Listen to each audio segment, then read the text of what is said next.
Hi friends, welcome to గార్డలిష్ deep love towards nature and food. దోసకాయలో high fibre, vitamin C, vitamin E, vitamin K, potassium ఉంటుంది.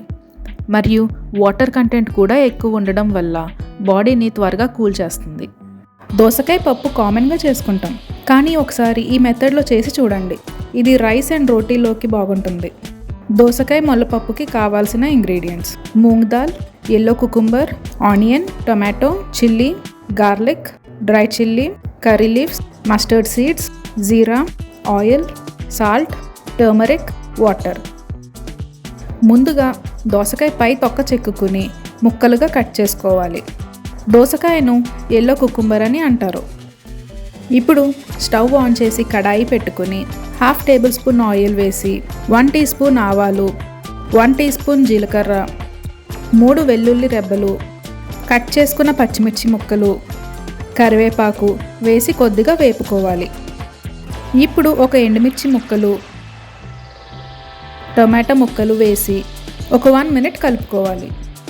తరువాత ఉల్లిపాయ ముక్కలు వేసి ఉల్లిపాయ ట్రాన్స్పరెంట్ అయ్యే వరకు వేపుకోవాలి. ఈ ప్రాసెస్ అంతా కూడా లో ఫ్లేమ్లోనే చేసుకోవాలి. ఉల్లిపాయ ఇలా వేగిన తర్వాత దోసకాయ ముక్కలు వేసి ఒక 1 మినిట్ కలుపుకున్న తర్వాత ముందుగా వాష్ చేసి ఉంచుకున్న పెసరపప్పు వేసుకోవాలి. పెసరపప్పు కూడా మరో 1 మినిట్ వేపుకున్న తర్వాత వాటర్ మరియు కొద్దిగా పసుపు వేసుకోవాలి. వాటర్ మనకి దాల్ కన్సిస్టెన్సీ ఎలా ఇష్టమైతే అంత వేసుకోవాలి. ఇక్కడ నేను 1 కప్ పెసరపప్పుకి 1.5 కప్ వాటర్ వేసుకున్నాను. ఇది ఒకసారి కలుపుకుని మీడియం ఫ్లేమ్లో పెట్టుకుని దాల్ 40% కుక్ చేసుకోవాలి. తరువాత ఒకసారి మరలా కలుపుకొని లో ఫ్లేమ్లో పెట్టుకుని కుక్ చేసుకోవాలి.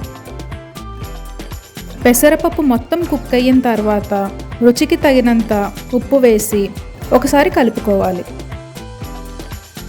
అంతే, దోసకాయ మొల్లపప్పు రెడీ. ఇది రైస్ అండ్ రోటీలోకి బాగుంటుంది.